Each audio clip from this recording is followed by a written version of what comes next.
C'est fou, je retrouve mon décor habituel, je suis trop contente. Allez, c'est parti.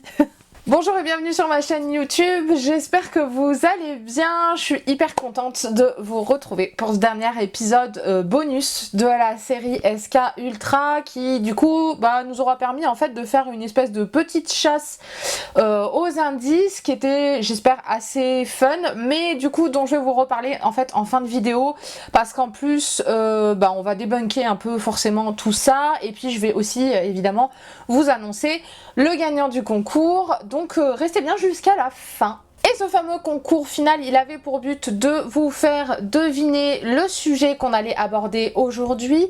Et comme vous avez pu le deviner du coup au titre de la vidéo, nous allons parler d'un personnage qui est quand même plutôt atypique. J'ai nommé Theodore Kaczynski alias Una Bomber.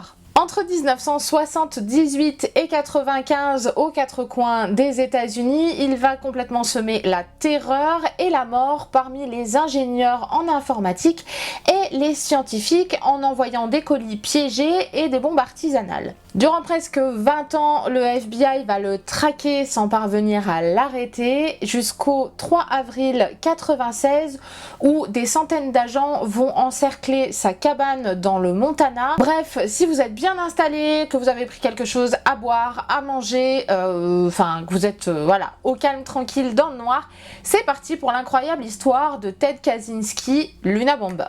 Ah oui, mais en ce moment, j'ai vraiment une histoire d'amour avec les têtes, je crois.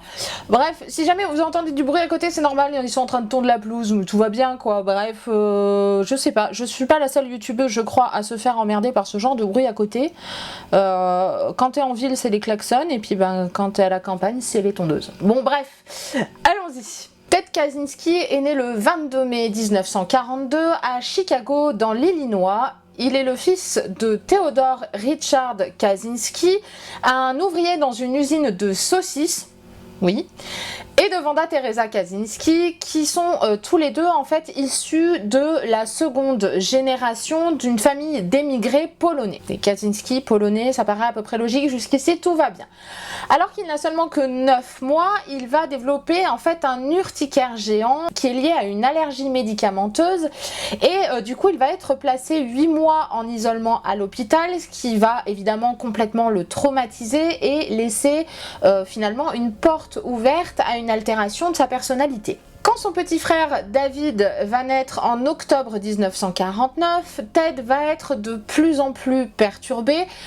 Globalement, en gros, ce qu'il faut retenir de Ted dans sa jeunesse, c'est que c'est un garçon qui est surdoué, qu'au total, il va sauter 2 classes et que forcément, il va se retrouver plus ou moins en marge de ses petits camarades. Son QI est alors estimé à 167 sur l'échelle de Cattell et à 136 sur l'échelle de Wechsler. Comme il est bien en avance, il intègre Harvard à l'âge de 16 ans et il obtient une licence de mathématiques avec des notes globalement moyennes avant de devenir docteur en mathématiques à l'université du Michigan à l'âge de 25 ans. Du coup, il va se spécialiser dans l'analyse complexe, particulièrement les fonctions géométriques, et dans les années 60, il se dit qu'en fait, il aurait fait partie des étudiants qui auraient subi les expériences de Murray à Harvard qui était lié au projet MK Ultra. Ça y est, vous avez le rapport avec le nom de la série, bref, vous avez compris. Qui, pour rappel, du coup, ce projet-là était un projet qui visait à mener des expériences de psychologie, du moins de psychologie sociale, et des recherches en fait sur le LSD comme un moyen de manipuler mentalement les gens. Bref, en 1967, il devient professeur assistant en mathématiques à l'université de Californie à Berkeley, avant d'en démissionner en 1969 et de retourner vivre chez ses parents. En 1970, il part vivre dans le Montana où il va y acheter une terre et dessus il va construire une espèce de cabane où il va complètement se marginaliser en adoptant une espèce de forme de survivalisme et où il va vivre finalement en ermite. Mai 78, mai 79, novembre 79, nous avons 3 bombes qui explosent successivement à l'université de Northwestern, près de Chicago, sur un campus universitaire du Michigan et aussi dans la soute d'un avion de l'American Airlines.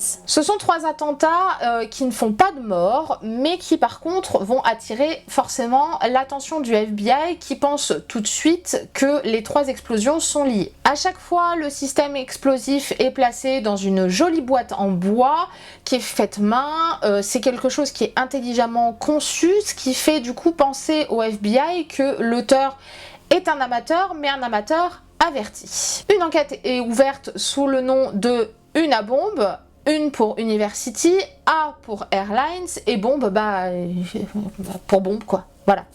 On peut pas dire mieux. Au début des années 80, une dizaine d'autres attentats vont avoir lieu qui visent tour à tour le directeur d'une compagnie aérienne, une secrétaire d'un professeur d'informatique, un enseignant en ingénierie électronique à Berkeley. Le point commun entre ces personnes-là, c'est qu'ils appartiennent tous au milieu universitaire et scientifique ou alors à l'aviation et qu'ils vont finalement tous recevoir des colis piégés. Le FBI du coup n'arrive pas à identifier l'expéditeur qui a priori se montre quand même très minutieux.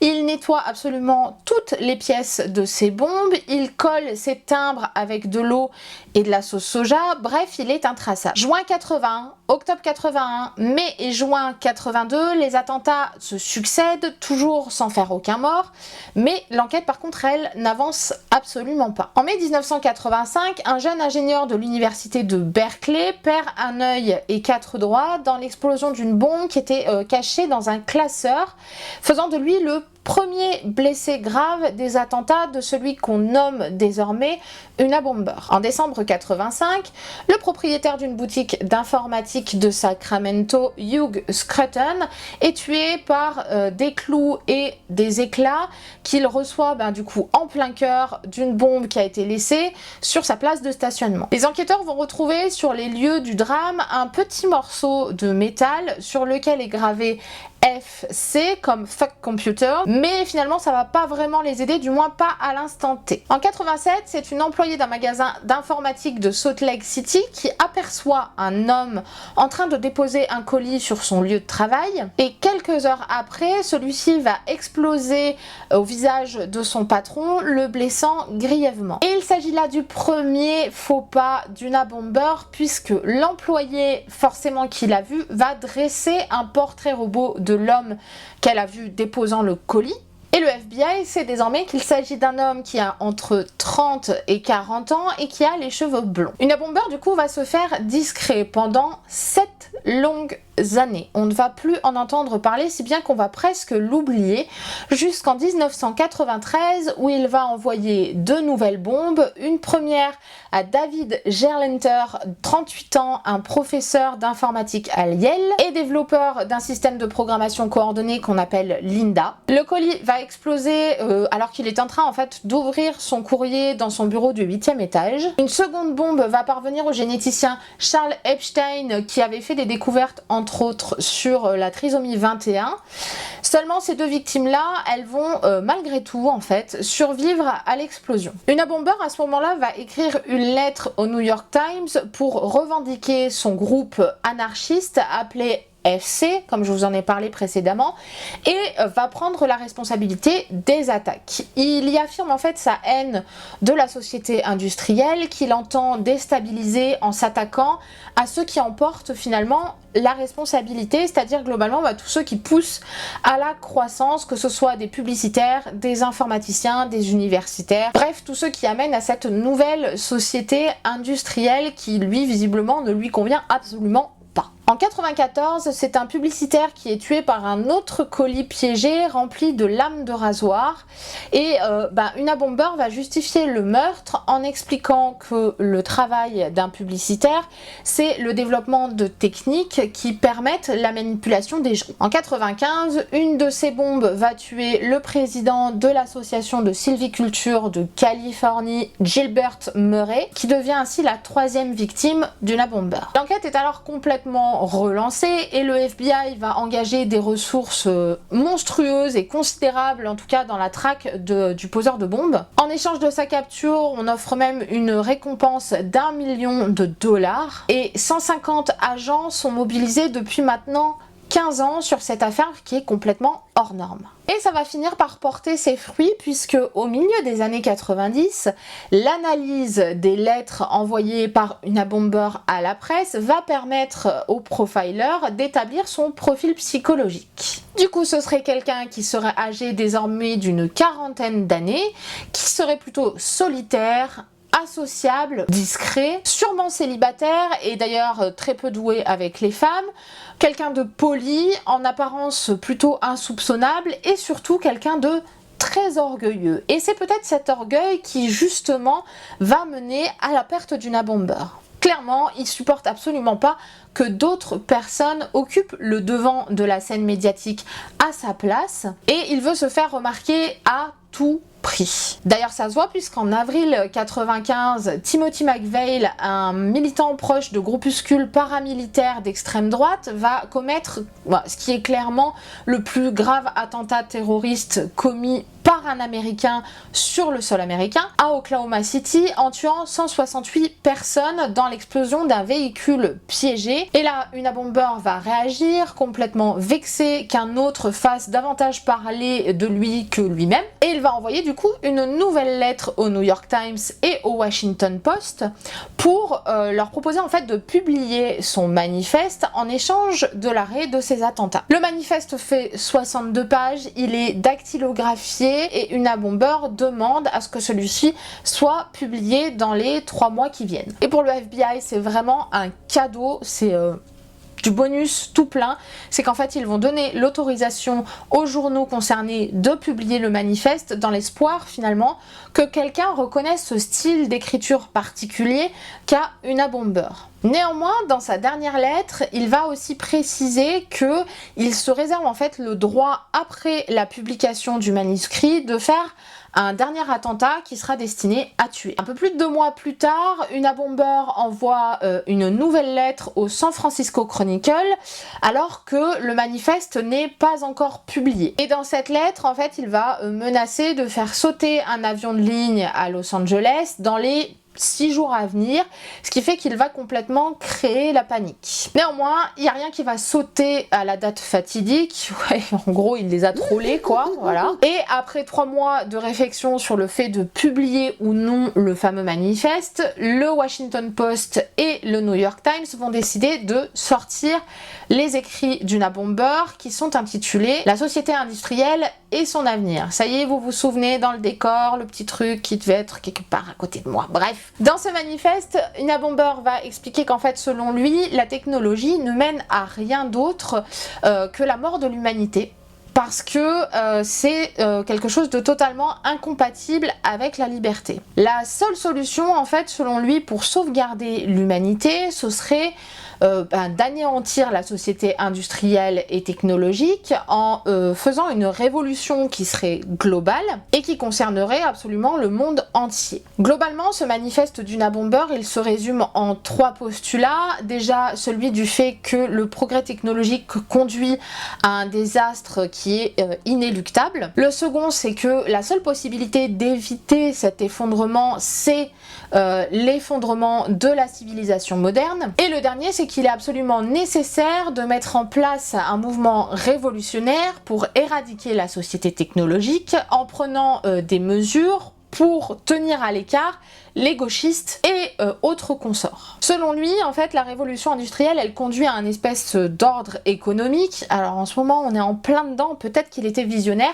à un ordre économique et politique, en tout cas, de plus en plus contraignant, qui en soi détruit la nature, qui bride la liberté individuelle et transforme l'homme en un espèce de rouage du système technologique qui finalement à court terme va détruire l'espèce humaine. Alors je vous cite une des phrases de son manifeste à ce sujet. Il disait ce système n'existe pas pour satisfaire les besoins des hommes et n'en est pas capable, les désirs et les comportements des hommes doivent en fait être modifiés pour satisfaire aux besoins de ce système. Bref, ça c'était pour la partie du manifeste. Dans les jours qui suivent la publication de ce dernier, il y a de nombreuses personnes évidemment qui vont appeler le numéro vert qui a été mis en place par le bureau fédéral pour signaler plein de choses jusqu'en janvier 96 où un homme du nom de David Kaczynski va contacter les enquêteurs. Il va affirmer en fait avoir retrouvé dans le grenier de sa mère des textes qui sont similaires à ceux qui ont été publiés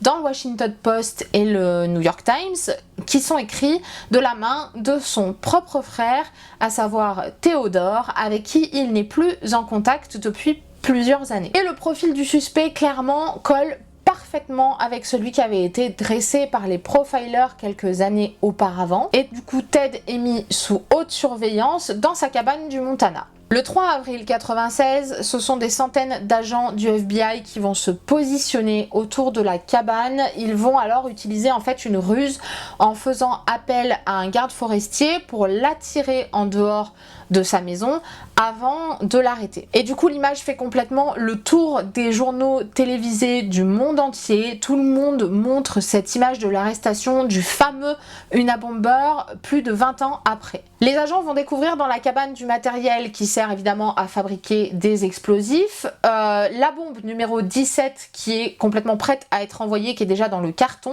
et des pages et des pages et des pages de notes manuscrites en fait sur la fabrication d'engins explosifs. Dans la cabane, on va aussi retrouver un journal intime que Ted rédigeait dans un langage chiffré et dans lequel il détaillait ses activités courantes, mais ce journal-là en fait ne va être déchiffré par la CIA qu'à la fin 2006 parce qu'en fait on va découvrir un annuaire cryptographique dans les papiers de Ted qui vont permettre du coup de le décrypter. Et ce journal, il va révéler finalement que Kaczynski a eu recours à plein de subterfuges pour berner les policiers et les envoyer sur de nombreuses mauvaises pistes, comme par exemple le fait de glisser des cheveux qu'il avait trouvés au hasard sur un arrêt de bus dans une de ses bombes, ou encore de coller des semelles plus petites sur ses chaussures pour tromper la police sur sa pointure. Dans ce journal, il décrit aussi pas mal sa frustration quand une bombe en fait n'explosait pas.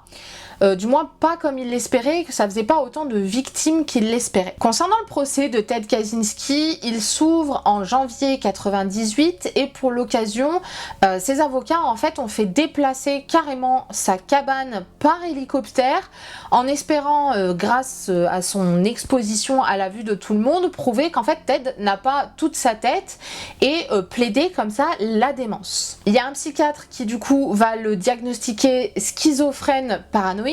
Dès le premier jour du procès, Ted va complètement refuser d'être considéré comme fou et il va demander à assurer sa propre défense, se sentant en fait finalement trahi par ses avocats et par sa famille. Bien évidemment, ce coup-ci, sa requête va être complètement refusée par le juge et Ted va alors changer totalement sa stratégie. Il va du coup négocier une peine de prison à vie s'il consent en fait à plaider coupable à la place de la peine capitale.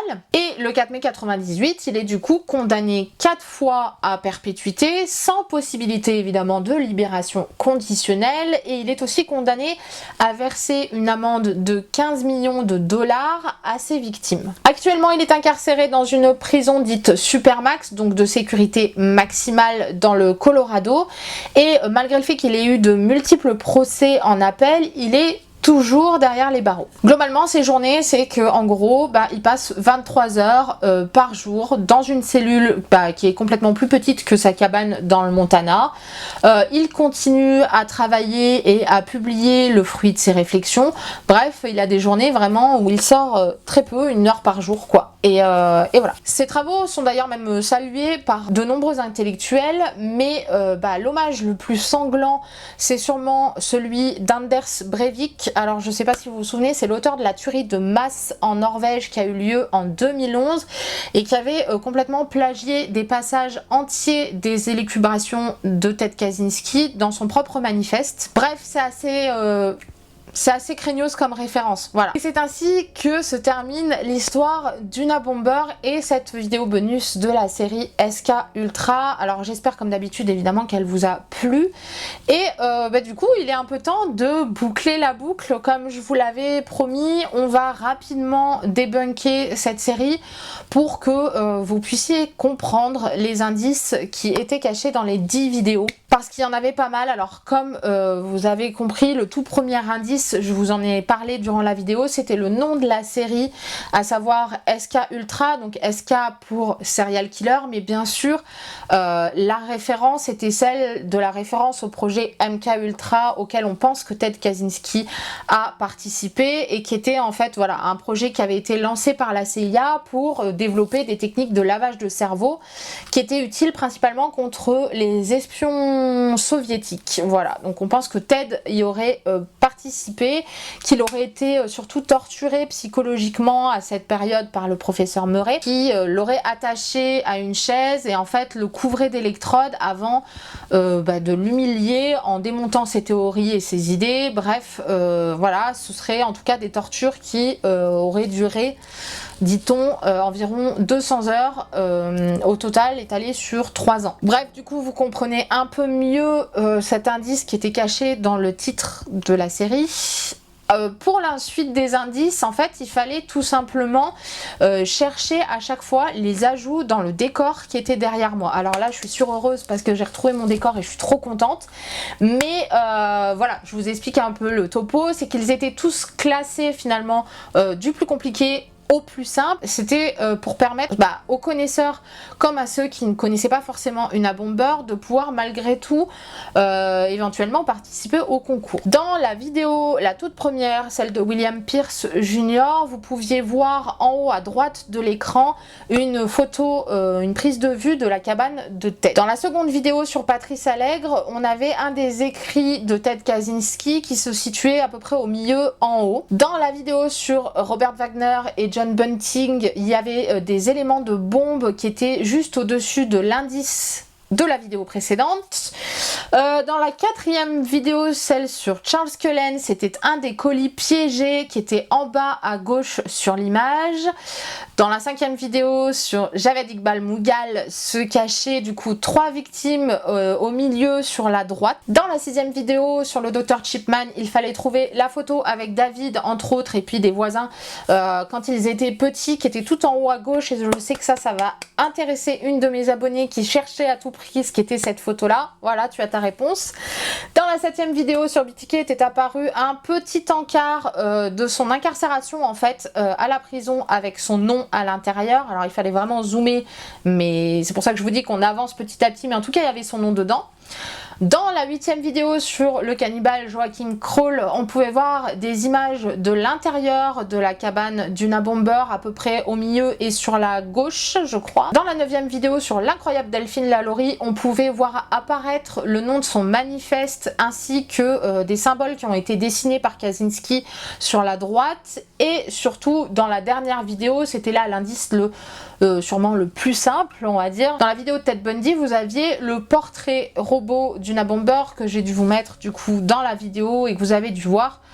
Enfin bref. Voilà, maintenant vous avez à peu près tous les secrets de cette série qui du coup aura pris vraiment énormément de temps et qui aura nécessité aussi beaucoup de boulot, je vous avoue. Comme vous pouvez le voir, du coup voilà, j'ai fait disparaître le fond pour cette histoire là parce que j'avais aussi besoin de retrouver mon décor d'origine et aussi parce que je dois vous avouer que le fond vert ça me complique la vie mais comme jamais. Donc je suis trop contente de retrouver mon décor. Du coup, c'est certainement le moment que vous attendez tous, à savoir celui du gagnant du concours. Et histoire de faire les choses bien, je vais faire le tirage au sort devant vous et je pense que ce sera encore plus simple. Donc j'ai mis les noms de ceux qui m'ont donné la bonne réponse dans les commentaires dans une petite casquette qui va être juste devant moi là. Et donc du coup, je m'en vais faire le tirage au sort. Attention, c'est parti. Alors, c'est parti pour le tirage au sort, on y va. J'ai pas beaucoup de papier, honnêtement vous avez été très peu à trouver la bonne réponse, mais allez, c'est parti. Je regarde pas, je regarde là, je sais pas si ça se voit. Ah non, ça se voit pas. Oh, je crois que c'est Princesse Parfaite. C'est ça, voilà, félicitations du coup. Et bah du coup, je te laisse comme d'habitude, enfin comme d'habitude non, mais je te laisse revenir vers moi du coup pour me dire ce que tu veux comme lot parmi ceux que j'avais proposés. On en discute comme tu veux, tu sais, tu as Instagram, Twitter, au cas où pour ceux qui sont pas abonnés, du coup pensez-y, mon Instagram, mon Twitter, tout ça, vous avez tout dans la description en dessous. Du coup pensez à vous abonner, mais pensez aussi à vous abonner à la chaîne, pensez aussi à activer la cloche des notifications, enfin bref, pensez à plein de trucs, me laissez pas tomber. Franchement, on vient juste de dépasser les 1000 et je suis genre tellement contente parce que c'est l'anniversaire de la chaîne dans pas très longtemps. Je crois que ça va faire un an là que je l'ai démarré et donc genre je suis trop contente d'avoir passé les 1000 maintenant. Donc merci, je suis trop heureuse, voilà. Et sinon, mis à part ça, donc Princesse Parfaite, je te laisse venir me dire ce que tu veux, etc. Échanger ton adresse, tout ça. J'en profite aussi parce que il y a certains qui me l'ont demandé. Alors je comptais pas particulièrement le faire, genre maintenant, mais comme le motif en fait que je vous ai montré, enfin que je faisais gagner là pendant le concours a eu l'air de plaire, on m'a demandé s'il y avait moyen malgré tout, si on gagnait pas le concours, de pouvoir acheter quelque chose avec le motif malgré tout. Et du coup, comme ça m'est déjà arrivé avec mon association, puisque j'ai une boutique avec mon asso où je crée un peu tous les designs comme ça, je me suis dit je vais faire la même chose pour la chaîne et vous mettre à dispo en fait les petits designs que j'ai créés sur une boutique Spreadshop. Donc si toutefois il y en a que ça intéresse, surtout qu'en plus ça sert à soutenir la chaîne aussi, mais je vous mets pareil en description le lien vers la boutique Zelia. Où vous pourrez du coup retrouver le logo que j'avais il y a 2 semaines sur mon pull et que je faisais gagner au concours, et puis aussi plein d'autres petits trucs assez sympas. Donc voilà, si ça vous tente, n'hésitez pas, il y a plein de choses et jetez un coup d'œil, surtout que là on a moins 15% je crois sur la boutique pendant encore une dizaine de jours, donc profitez-en. Au cas où, avant qu'il y en ait qui commencent à se dire oui elle fait comme Victoria, oui elle fait comme Sonia. Alors pour votre info, je le fais déjà depuis 2 ans avec mon association. Là en l'occurrence, vous pouvez regarder mes vidéos d'ailleurs, il y a déjà un paquet de temps. Mais ces logos là en fait je les avais créés il y a déjà un petit moment et je les porte déjà dans certaines de mes vidéos qui datent d'il y a un moment. Donc commencez pas à me dire dans les commentaires tu fais pareil, etc. Je vous vois venir, c'est non. Du coup voilà, je suis presque un peu triste de finir cette série, sincèrement ça va me faire tout bizarre en vrai parce que je m'étais habituée genre tous les vendredis à vos petites enquêtes, qu'est-ce qu'il y a de nouveau, qu'est-ce qui se passe dans la vidéo et pourquoi machin, et toutes vos questions tout le temps que vous me posiez et tout, je trouve ça trop cool. Mais ça va me faire tout bizarre parce que là je vais prendre un peu de vacances honnêtement parce que je suis un peu fatiguée quand même et que j'ai pas mal de boulot, mais du coup ouais ça va me faire assez chelou de pas vous avoir tous les vendredis soirs à me dire je pense que c'est telle personne, etc. Parce que c'était franchement cool. Voilà. Par contre vraiment putain je vous remercie tellement pour le bel accueil que vous avez fait à cette série. J'ai passé 3 mois grave de folie et j'étais genre trop contente en plus des collabs qu'on a fait dessus. Pour votre info, le générique avait été 90% réalisé par Révélateur X. Voilà, que je remercie encore tout plein parce que visiblement ce générique il a fait grave fureur. Un truc de fou. Encore une fois aussi, j'ai merci à Laura Fégenre pour sa vidéo avec moi sur Delphine Lalaurie. J'ai trop kiffé, c'était trop bien et j'espère trop qu'on pourra refaire plein de trucs. Et au passage, je remercie aussi parce que il est arrivé un truc de ouf ce week-end. C'est que c'est très drôle, mais Sonia a traité le même sujet que celui que j'ai traité il y a quelques semaines, à savoir celui du cannibale Joachim Kroll. Et du coup, elle nous a fait un méga mea culpa de zut, j'ai traité le même sujet que vous dans ses commentaires en citant en fait ma chaîne. Et du coup ça a amené énormément de monde et ça a poussé la barre aux 1000 plutôt que c'était censé être. Donc voilà, je trouve que le geste est hyper classe. Donc merci beaucoup Sonia, c'est grand seigneur. Et donc du coup pour tous ceux qui viennent d'arriver sur la chaîne, je suis trop contente de vous avoir avec moi. Bienvenue dans la Z-Team, ça fait plaisir. J'espère qu'il y aura plein d'autres vidéos qui vous plairont. En attendant voilà, moi je vais m'arrêter là-dessus et je vais aller prendre des vacances que ça m'a claqué clairement. Par contre je pense que je vais faire une alors pas une FAQ, je suis en train de méditer en même temps, mais si, enfin une FAQ, mais je pense qu'on la fera peut-être plus en live, dès que je pourrai faire des lives, donc à savoir dans pas très longtemps, parce qu'il me manque un tout petit peu de watch time pour pouvoir faire des lives, je crois. Je pense qu'on fera ça plus en direct, parce que du coup, ce sera beaucoup plus simple, beaucoup plus interactif, on pourra du coup échanger vachement plus facilement, vous pourrez me poser plein de questions, je m'en fous, vous pouvez me poser tout comme question, hein, quasiment, enfin, non, quasiment tout, exagérez pas quand même, je vous vois venir, mais du coup voilà, on pourra discuter un peu plus que ce qu'on a fait sur la dernière FAQ où clairement où vous me posiez des questions et puis où j'étais encore une bébé chaîne, mais voilà, vous avez peut-être plus de questions à me poser et donc ce sera cool et ce sera un moment où on partagera et ce sera que du kiff. Bref, comme d'habitude, je vais vous inviter à vous abonner, tout ça, activer la cloche des notifications, je vous le redis encore une fois, hyper important si vous l'avez pas fait, sinon attention, je fais plus de vidéos. Non, je déconne, c'est pour rire. Je suis en train de me taper mon délire toute seule, mais c'est n'importe quoi Marion. Elle part en couille. Bref, voilà, j'espère que vous avez kiffé cette série, que les SK Ultra vous ont grave éclaté parce que moi ça m'a vraiment fait kiffer. Que peut-être, je sais pas, il y aura peut-être une saison 2 l'année prochaine, qui sait, ça fera bouger votre été, ce sera cool. N'oubliez pas de lâcher vos plus beaux pouces bleus pour fêter la fin de la série, enfin voilà quoi, ça fera toujours plaisir. Moi, je vous dis à la rentrée, prenez soin de vous, et comme d'habitude, n'oubliez pas de faire attention aux petits détails. Putain, on dirait chef Michel Dumas, ça craint, mais Marion, n'importe quoi. Allez, n'oubliez pas de faire attention aux petits détails. Ciao.